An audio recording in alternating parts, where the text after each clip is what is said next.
Ouais, il est Potox, c'est Ontox, et bienvenue dans cette nouvelle vidéo consacrée à la critique de l'épisode 16 de The Detective Club. Et on a eu un épisode que j'ai trouvé assez intéressant, honnêtement. On a eu un jeu, bon c'est mon jeu préféré, hein, je te le dis honnêtement. En tout cas c'est l'un de mes deux jeux préférés, avec l'intrus il était aussi pas mal. C'est juste que ça dépend si c'est spoilé ou non, hein, mais ça c'est valable pour tous les jeux. Là en l'occurrence, bon ça peut pas être spoilé, donc c'est assez cool puisqu'à chaque fois c'est plusieurs rounds, donc c'était sympa, franchement j'ai apprécié l'épisode. Le seul truc qui moi me fait un petit peu chier, c'est concernant l'éliminer, hein, parce que on t'avait un petit peu teasé à l'épisode de vendredi que voilà ce serait Marine qui allait dégager, hein, si Marine saute, Hugo va foutre un bordel, et ça pour le coup ça m'avait un peu hype parce que du coup on aurait pu avoir quelque chose d'intéressant en contrepartie, d'autant plus comme j'ai déjà dit plein de fois, Marine je l'apprécie pas spécialement. Bon là on la voit pas forcément dire voilà qu'a-t-elle etc, on la voit pas spécialement avec ce visage, donc c'est un petit peu mieux, mais dans tous les cas bon c'est pas non plus c'est pas non plus la grande folie. Donc j'aurais aimé que ce soit elle qui soit éliminée pour ces raisons, et en plus avec Hugo ça aurait pu être un petit peu divertissant. Le problème c'est que je sais pas, hein, peut-être que Banijé a fait comme d'habitude, c'est assez rare je pense, enfin je sais plus maintenant, c'est vrai qu'il faudrait que je me refasse le film dans ma tête, mais il me semble que c'est la première fois sur cette émission où ils font l'inverse de ce qu'ils disent. C'est-à-dire que là, habituellement le montage, hein, il se passe toujours comme ça, enfin il se passe en tout cas très souvent comme ça. On te montre des choses, hein, on te montre, je sais pas moi, oh là là, c'est Adixia, c'est sûr que je vais voter pour elle. Enfin ou alors je sais pas si je vais voter pour elle, j'ai des doutes. En réalité le montage t'oriente un petit peu vers cette voie. Je pense quand même que je vais voter pour elle. Et finalement il s'avère que c'est le cliffhanger, hein, et au moment des faits, donc quand le lendemain, hein, quand tu dois voir ce qui s'est réellement passé, eh bien il s'avère qu'en fait retournement de situation entre guillemets, on ne vote pas pour Adixia alors qu'on t'a dit l'inverse précédemment. En règle générale c'est comme ça que fonctionne enfin j'allais dire Banijé, mais en réalité c'est déjà comme ça sur plusieurs émissions, même si c'est pas Banijé qui les produit. Et sur cette émission il me semble pas qu'ils aient utilisé cette technique un petit peu facile de montage, en tout cas j'ai pas trop le souvenir, donc il faudrait peut-être que je me remémore, mais dans tous les cas je peux quand même faire l'effort d'être un petit peu plus attentif pour la suite. Mais quoi qu'il en soit, eh bien c'est comme ça que ça a été utilisé, hein. C'est exactement la même technique qu'ils ont utilisé plein de fois.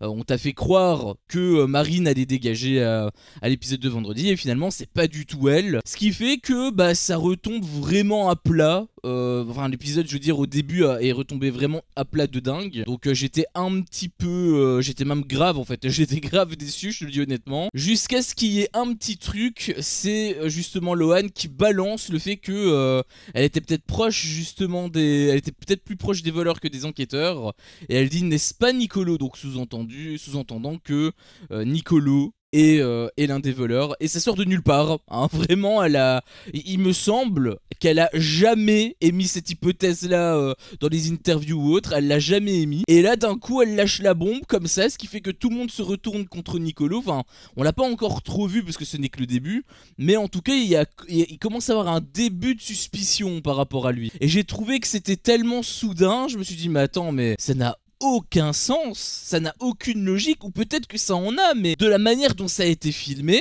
on dirait pas, puisque ça tombe vraiment comme ça, comme un cheveu dans la soupe quoi. On m'a souvent fait le parallèle avec Secret Story, où voilà il y avait les secrets qui étaient peut-être un petit peu trop facilement découverts, et que donc on avait des doutes sur le fait que la prod balançait les secrets ou non aux candidats. Et en réalité je sais pas, je travaille pas chez TF1, mais quoi qu'il en soit, en tant que spectateur, quand tu regardes des images, au moins ils ont une réflexion derrière, ils ont une réflexion qui est logique et qui amène justement à cette déduction. Du coup tu comprends comment est-ce qu'il en est arrivé là, et que ce soit vrai ou faux, dans tous les cas, toi tu le vois pas forcément. En tout cas tu te dis ça paraît crédible. C'est un peu comme dans un film si tu veux. Dans un film, quand t'as un scénario, tu sais que les super-héros ça existe pas. Pourtant, quand tu vois un méchant qui défonce un être humain, enfin un civil quoi finalement, et que tu vois vraiment absolument tout se disloquer, que tu ressens la fragilité du corps humain, bah là du coup t'y crois. Tu sais que c'est faux, mais t'y crois quand même. Ça s'appelle la suspension consentie d'incrédulité. Bah là avec cette émission c'est un petit peu pareil. Bon il n'y a pas la suspension consentie d'incrédulité, mais si c'est logique, bah du coup tu te dis pas, tu te demandes pas ah ouais mais du coup est-ce que ça a été balancé ou non. Non, là pour le coup tu as une explication. Si tu as une question, bah dans tous les cas elle est un petit peu répondue. En tout cas de prime abord il y a une logique, tu comprends un petit peu le cheminement. Par contre quand il n'y a pas de logique, quand ça te le balance d'un coup comme ça sans aucune raison, bah du coup toi en tant que spectateur tu te dis mais c'est quoi ce bordel, comment ça se fait qu'elle en est arrivée à ces déductions? Est-ce que c'est juste pour le vote? Parce que dans ce cas là il en faut vraiment peu pour dire, pour balancer, pour pointer du doigt quelqu'un et dire que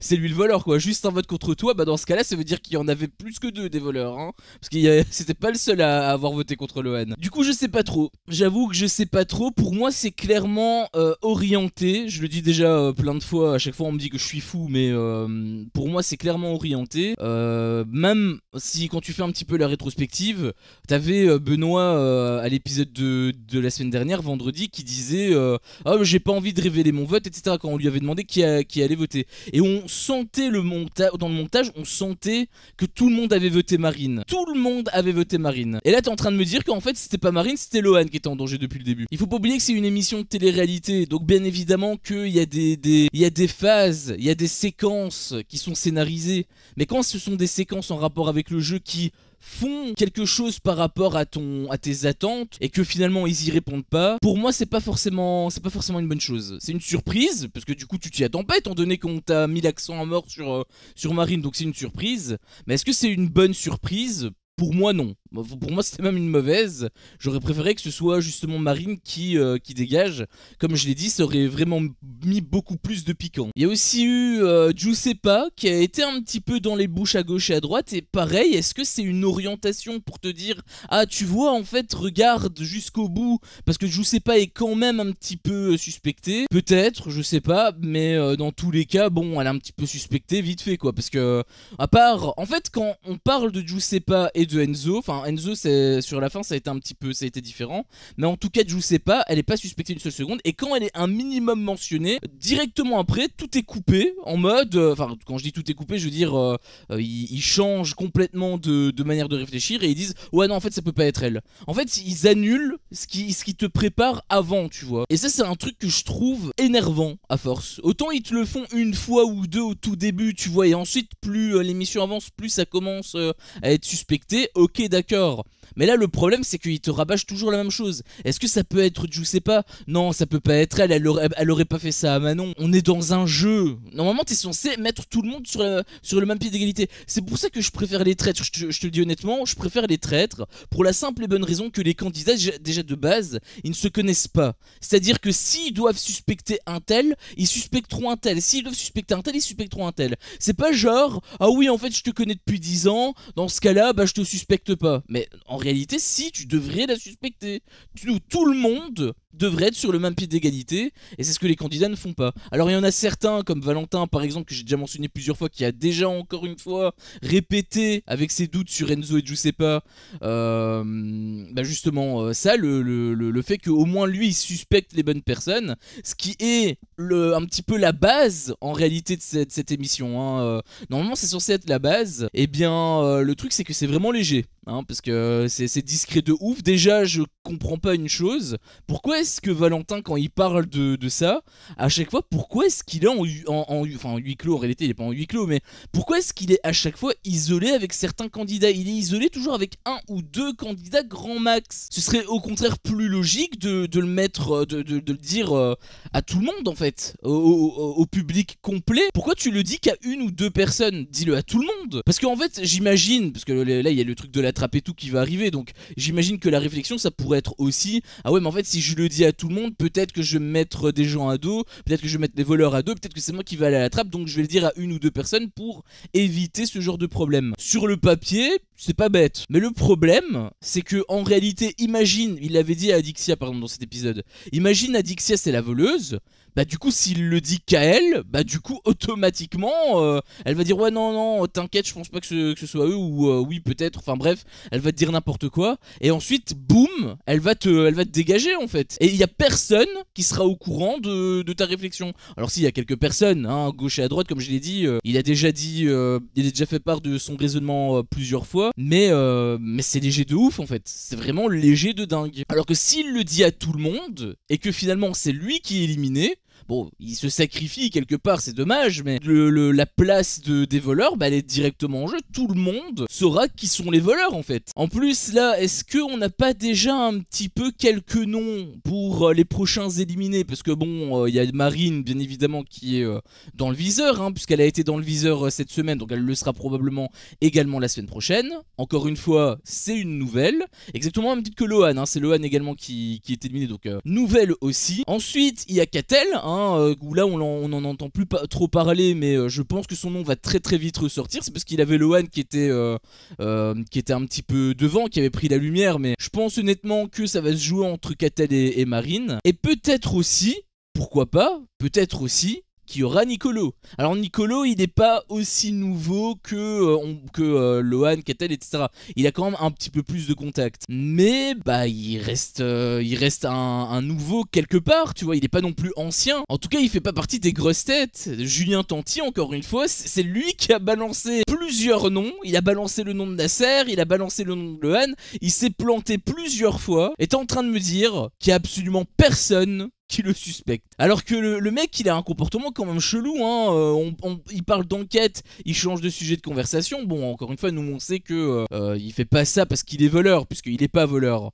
Mais d'un point de vue interne, quand tu ne connais pas cette info, normalement t'es censé le suspecter. Et là, il y a personne qui le suspecte. Alors ok, la bombe que Lohan a balancée, ok d'accord, ça peut peut-être rebondir sur le truc de Nicolo et donc éviter à Julien d'être un petit peu trop exposé. Sauf que j'ai l'impression que ce sont des poissons rouges en fait. J'ai l'impression en termes d'enquête, j'ai l'impression que ce sont des poissons rouges. Ils ont une info et plus tard ils l'oublient. Genre les indices, ils les prennent pas en compte. J'ai l'impression vraiment que les indices, ils les prennent pas en compte. Ils ont l'indice du truc là avec le truc de Marseille, etc. On sait que c'est un faux indice encore une fois, hein. On le sait. Mais ils le prennent pas en compte. Il y a le truc de Beverly, c'est sûr à 100% que c'est Beverly. Il y avait plusieurs personnes, notamment Julien, Bengouz, etc. Même pas mentionné. Julien, qui était dans son propre indice, qui a participé à l'élimination de plusieurs candidats. Parce que c'est lui qui a pointé du doigt tel candidat, etc. Et il s'est planté plusieurs fois, qui a un comportement un petit peu bizarre. Il n'est pas cité une seule seconde. Et c'est ça le problème que je vais possiblement avoir avec cette émission. Parce que je t'avais déjà fait part de mes doutes par rapport à Manon, hein, au tout début. Est-ce que Manon serait la grande gagnante de The Detective Club au même titre que dans The Power 2, mais pas parce qu'elle l'a mérité, uniquement parce que la production lui a donné la victoire. Au final, il s'est avéré que non, puisqu'elle a été mise sous la trappe. Encore que on n'est pas à l'abri d'un retour. Je rappelle qu'on parle de Banijé, donc si ça tombe, il va avoir un retour, hein, j'en sais strictement rien. Mais quoi qu'il en soit, peut-être que je me suis planté à ce moment-là parce que je pensais que ce serait Manon qui sera en lumière, mais peut-être qu'en fait c'est pas Manon, peut-être qu'en réalité la personne qui gagne l'émission c'est peut-être Julien en fait. Et pas forcément parce qu'il l'a mérité, parce que je suis désolé, hein, mais il est en train de faire n'importe quoi, il y a personne qui le suspecte. Moi je veux voir des candidats qui remportent des jeux, non pas parce qu'ils sont sur une autoroute et qu'ils sont tranquilles en train de manipuler tout le monde, mais parce qu'ils méritent d'un point de vue purement jeu. Ils sont dans le mal, ils sont en danger, ils arrivent à te retourner la situation et ils arrivent quand même à aller en finale et ensuite à gagner. Dans la bataille des couples 4 par exemple, il y avait deux grosses têtes, on va dire, enfin deux grosses alliances. C'était Maxime d'un côté avec Valéria, c'était sa femme, et Tiffany et Raphaël Pépin de l'autre, et ils avaient des alliances chacun. Et en fait on voyait que les alliances que l'alliance de Maxime en fait elle se faisait complètement sauter parce que tout le monde était éliminé, donc à la fin il était tout seul, et in fine, à la toute fin, eh bien il a quand même réussi à aller en finale. Je sais pas si c'est lui qui a gagné ou non, je sais plus. Peut-être que c'est lui qui a gagné, j'avoue que je m'en souviens plus, mais dans tous les cas il a été en finale, et là pour le coup je trouve que c'est intéressant. le mec il s'est fait complètement déchiqueter et il a quand même réussi à retourner la situation. Pas parce qu'il a été tranquille sur un bateau, tu vois. Bah là c'est un petit peu la même chose. Là quand tu vois Julien qui est en train de marcher sur l'eau, je me dis bon... Est-ce que c'est intéressant de le voir? Je suis pas certain, surtout que les 3/4 du temps il tape à côté. Je rappelle que c'est quand même une émission d'enquête. Et surtout, parce que c'est encore une fois là où je voulais en venir, c'est lui qui a gagné le jeu, hein, donc le jeu là de... Pas le jeu de l'innocence mais la protection pour le truc de la trappe, c'est lui qui l'a gagné, encore une fois. Et encore une fois, il a gagné, mais uniquement en répondant correctement à la dernière question. Est-ce que c'est réel? Est-ce que... c'est faux? Est-ce que c'est pour te dire ah oui regarde Julien il gagne beaucoup de jeux, en fait s'il gagne The Detective Club il mérite? Moi je te dis honnêtement, pour moi le jeu, l'enquête est plus importante que les mini-jeux là pour gagner les indices. Donc si Julien gagne, pour moi c'est une énorme mascarade, hein. Parce qu'il a tapé à côté à chaque fois systématiquement. C'est tout pareil que Nicolas Lezina dans la saison 1 de Power, hein. Donc est-ce qu'il a gagné de façon méritée ou non? Je sais pas.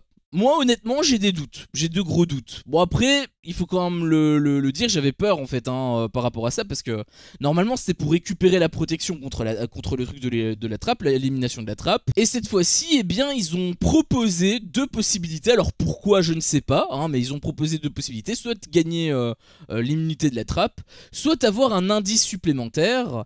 Et Julien a quand même choisi l'indice. Alors moi j'avais peur que c'était qu'il gagnait juste pour pouvoir créer de faux indices et donc te faire exactement la même couillonnette que la semaine dernière avec Beverly, parce que je maintiens encore ce que je dis, pour moi le jeu était complètement bidon, hein, le jeu où elle a gagné le truc de l'innocence, c'était juste pour te dire ah regarde ça va être elle qui va être éliminée, finalement non, un petit peu comme il y a eu maintenant avec Marine et Lohan, où on disait que c'était Marine et finalement c'est Lohan. J'avais peur que ça se déroule comme ça, mais finalement non, parce que c'est quand même un indice collectif, donc j'ai quand même été rassuré par rapport à ça. Là je dois quand même l'avouer, j'ai quand même été rassuré. En plus franchement le jeu, il faut quand même le dire, il était cool. De toute façon je l'ai déjà dit hein, c'est mon jeu préféré, enfin c'est l'un de mes jeux préférés en tout cas. Donc très très cool. Ceux qui regardent des téléréalités depuis pas mal d'années, à mon avis il y a eu des élans de nostalgie. Je suis encore un bébé dans le monde de la téléréalité, et pourtant j'ai moi-même subi un petit peu la nostalgie par rapport à les 50 saison 1, par rapport notamment avec le Cross également, hein, la saison 4 des Marseillais contre le reste du monde. C'était sympa. Hein, c'était sympa. Bon ça casse pas trop patin à un canard hein, mais voilà, on a eu un jeu, on a pu jouer, franchement c'est le principal. Et donc l'indice en question c'était la musique préférée de Enzo. Alors je sais pas c'est quoi le nom hein, mais c'est une musique en gros qui a un peu qui s'est un peu remis au goût du jour en 98 hein, par rapport à la France, Coupe du Monde, football, tout ça. Et j'ai trouvé quand même qu'il y avait quelques trucs qui étaient assez drôles, notamment Adixia qui balance comme ça sans pression, tu vois, sans pression. Elle dit je la chante quand je mixe. Elle était très contente de dire que c'était une chanson qu'elle aimait beaucoup. Et bah c'est drôle hein, parce que on est en enquête, il y a tout le monde qui suspecte tout le monde, enfin tout le monde qui suspecte tout le monde, faut le dire très vite hein, parce que encore une fois tout le monde ne suspecte pas tout le monde, mais Adixia elle a balancé cette info normale sans réfléchir. Et du coup bah forcément il y a eu des petites suspicions sur elle par rapport à forcément Julien, parce que c'est Julien qui suspecte tout le monde, enfin tout le monde sauf Giuseppa et Enzo hein, bien évidemment. Il l'a très bien fait comprendre dès le départ en plus qu'il n'allait jamais les suspecter. Et je comprends pas comment est-ce que ça a pu passer par quand la prod a vu ça. Pourquoi est-ce qu'ils ont laissé faire en fait? Moi j'aurais vu ça, j'étais à la production, mais j'aurais tout fait pour que au contraire ils soient un petit peu plus en danger, parce qu'en réalité d'un point de vue suspense, enfin d'un point de vue tension, tu le sens en fait hein, pas besoin de regarder des thrillers pour comprendre comment la tension fonctionne hein. Il y avait aussi Val qui avait mentionné le fait que Enzo avait un maillot de la France hein, de 98, et que du coup ça pourrait faire référence également par rapport à la musique, etc.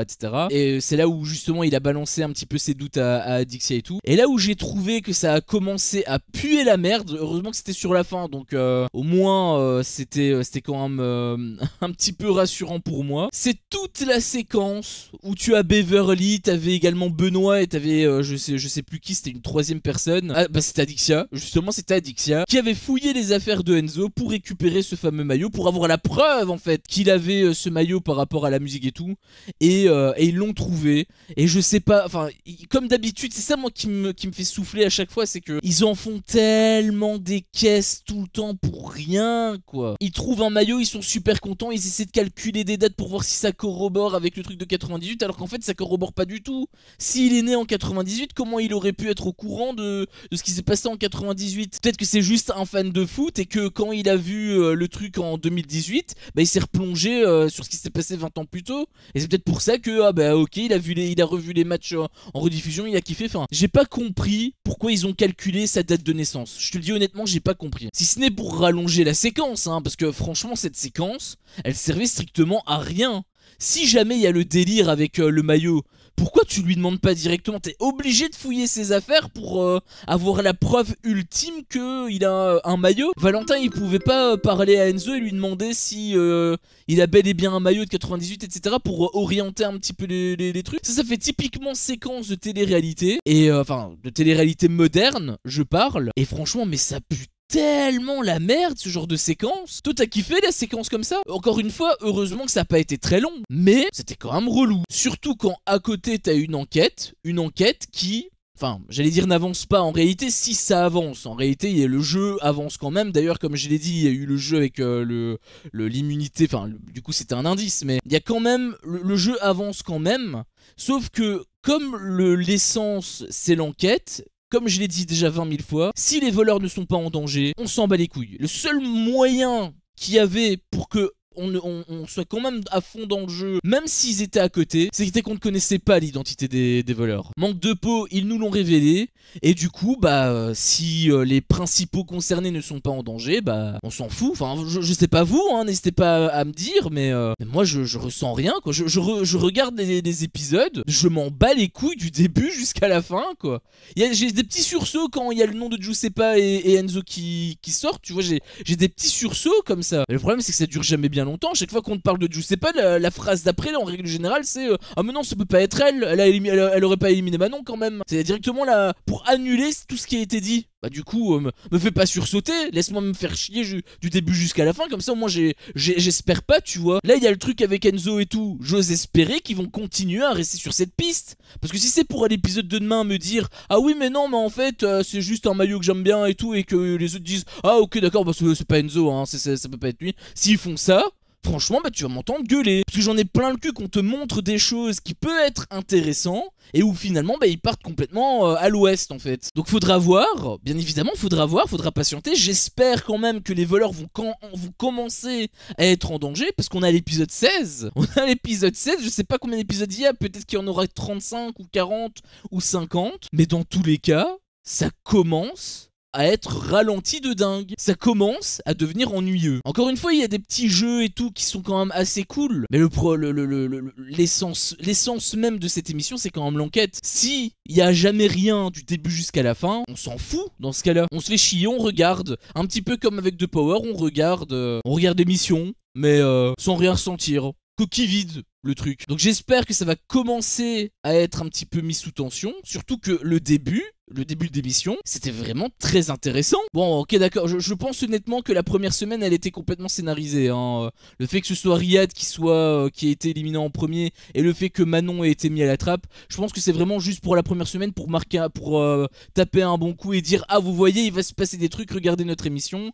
Et honnêtement, bah ça a fonctionné, hein, parce que je me suis dit que ça allait être intéressant. Mais là, ça commence vraiment à retomber. Et on peut pas me dire oui, mais en tox, c'est les candidats, s'ils sont nuls, ils sont nuls. Bien évidemment que les candidats sont nuls, mais ça peut être quand même, la production doit quand même réfléchir sur comment faire pour que leur émission soit intéressante du début jusqu'à la fin. Je parle pas de souffler les réponses ou autre, hein. Je parle pas de dire ah tu trouves pas que Enzo il est un peu bizarre, je parle pas de ça, je parle d'orienter le jeu à au moins faire penser aux candidats que Enzo et Giuseppa peuvent être les voleurs. Et comment? Bah tout simplement par rapport aux indices. Pas non plus donner la photo, mais au moins donner un truc qui les mène sur cette piste. Si les voleurs peuvent être remplacés à l'infini, enfin à l'infini, jusqu'à un certain stade, jusqu'à la finale, bah dans ce cas-là, tu t'en fous de balancer les voleurs. Tu peux enfin...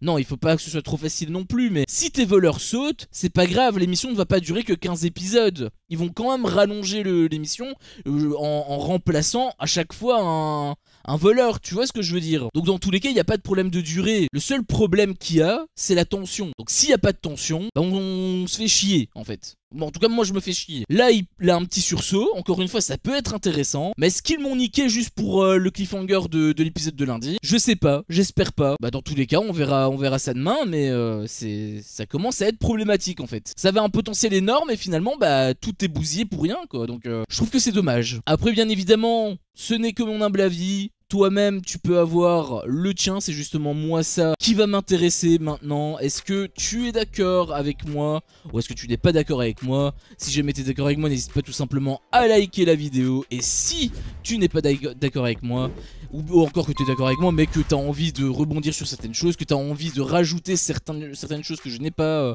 mentionnées, eh bien n'hésite pas tout simplement à me le faire part dans l'espace commentaire. Si jamais mon contenu vous plaît, je vous invite également tout simplement à le partager, à vous abonner et pourquoi pas à activer la cloche, comme ça vous ne louperez aucune de mes autres vidéos. Merci à vous tous pour votre visionnage et je vous dis à la prochaine pour une prochaine vidéo. Ciao.